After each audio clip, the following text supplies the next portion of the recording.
very same philosophies and teachings in all of these major religious books. They all talked about God and His nature. Most of them alluded to the fact that God is one and that God sends messengers to us and people to us to teach us. But they were filled with a whole bunch of garbage, to be honest with you, that I couldn't logically, rationally believe.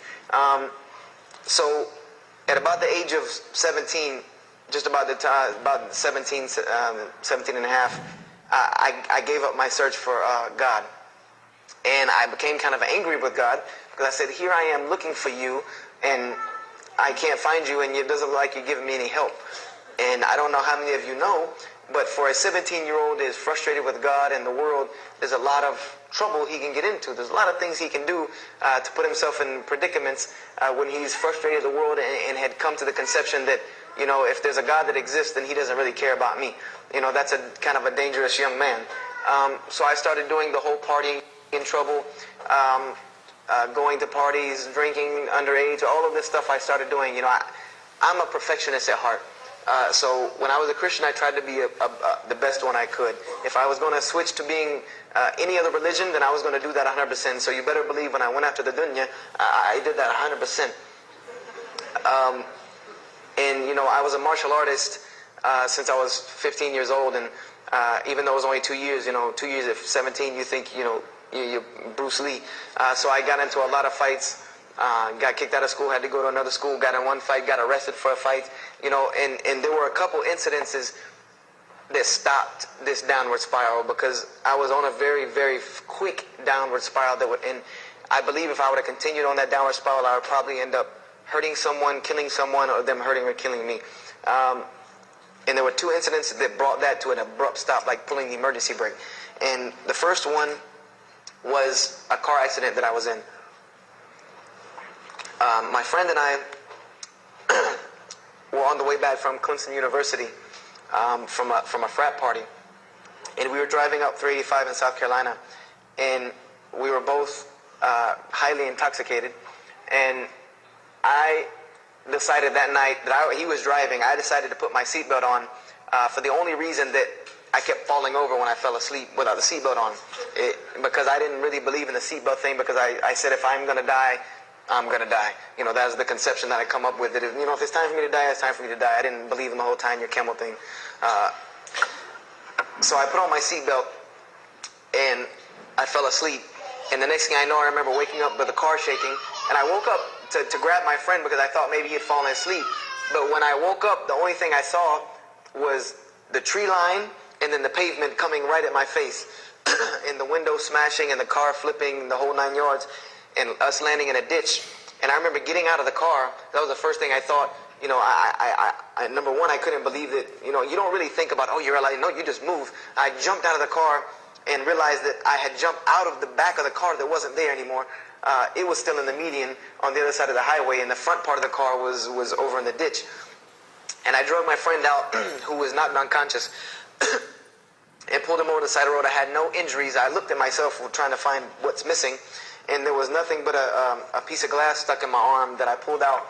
And it just so happened that a state trooper was passing the other way because he turned around and came back. And when he came back, he asked what had happened. And the first thing he asked me was, did you see what happened? Because there was other people who would pull over. So I guess he thought that I was a bystander because I started to walk towards him. He's like, did you see what happened? You know, where are the people? I said, yeah, I really saw what happened. I was in the car. You know, and he was like, you know, as they say, like the color drained out of his face because he was shocked. He said, how were you in that car? You know, and of course they took to the hospital. My friend got arrested, DUI. But before he put us in the ambulance, he was a man of God because he looked at me and he told me, he said, young man, you better realize that you're on this earth tonight for a purpose. The only reason you're still alive is that God has a purpose for you. If not, you don't live through things like that. People without purpose, if you didn't have a purpose, then this night would have been your night. So you need to realize that. I said, this old man's out of his mind. You know, if God had been looking for me, he had the opportunity to get me a long time ago. So don't tell me about that God stuff now. So I paid it no attention. And about a month later, 3-4 weeks later, my friend and I, same two, he's on crutches still, we decided to go to New York City. We decided to just take off, drive to New York City. We didn't tell our parents where we were going. I said I was sleeping in his house. He said he was sleeping in my house for the weekend. So we drove to New York. And in New York, I remember going to the ATM to get some money. And in New York, they have these ATMs where you have to go in the little glass room to get your money at ATM. I don't know if they have that here, or if any of you have been to New York. Now, alhamdulillah, you have to put your bank card in to go in there. But in 97, it was not like this. You went in, and it was almost like the game Mousetrap, because you go in, take out your money, criminal comes right in behind you. There's nowhere for you to go. You know, there's nowhere to run. So I went in, I took my money out of the ATM, and I heard the door open behind me, so I turned around, I thought somebody was coming in behind me, and there was a man who put a gun to my face. And he must have really, really, really, really needed this money, because he didn't ask me anything. He didn't say a single word. I just remember looking at the gun in my face and him pulling the trigger. And it was a revolver, and to this day, I'll never forget that image in my head of seeing that little spindle turn and hearing that very distinct click of a revolver. And it probably could have been like a 32 snub-nosed gun like this, but when it was in my face, it looked like one of those like cannons that you see on the movies. And I remember when he pulled the trigger, I didn't think anything. You don't think anything. You just blank. You just go into this like shock of blankness. And then a couple seconds later, thankfully I had been doing martial arts. That might have helped me overcome the fight or flight syndrome, because all I could think was go, like myself kicking myself, like, what are you doing? Go. So I bum rushed him. We went flying. He went flying. Money went flying. Gun went flying. And I took off and went to the hotel and didn't say anything to anybody. We went back to South Carolina the next day, and I didn't say anything because we were supposed to be in New York. My grandfather would have killed me. If that guy didn't kill me, my grandfather would have took care of it. So I didn't say anything until about a month or two later. I kept having nightmares about this same incident. I kept having night terrors from this incident. And so I told my grandmother about it. And she told me the same thing that the officer had told me. She said, you have to realize that God has a purpose for your life. You're here for a reason.